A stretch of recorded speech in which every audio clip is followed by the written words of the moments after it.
Affordable private resort in Pampanga na may jacuzzi, billiards at two-story villa? Tara!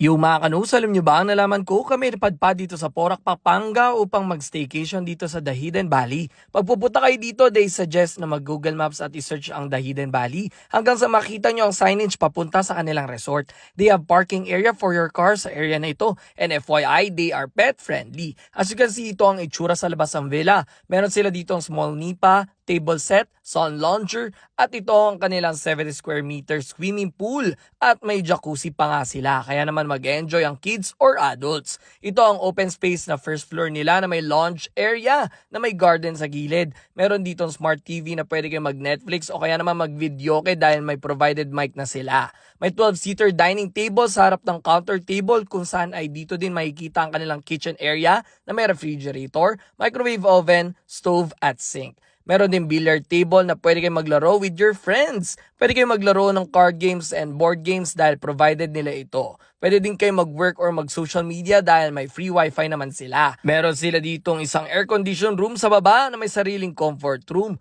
Tara naman sa kanilang second floor, meron ditong dalawang room. Ito ang isang room na maluwag na ala master's bedroom na may Instagrammable corner na pwede magpicture. Samantalang itong isang room naman ay kaya hanggang 12 packs dahil meron itong mga queen size bed at bunk beds. Paglabas nyo, meron silang veranda, nakita nyo ang buong resort. Ang goods pa dito, may provided nga pala silang towels upon checking in. Rate nila nagsistart sa 6,000 for day tour while 10,000 for overnight. O ano pa hinihintay nyo? Gusto mo na ba lumangoy? Tara na dito sa The Hidden Valley sa Porac, Pampanga. Let's go!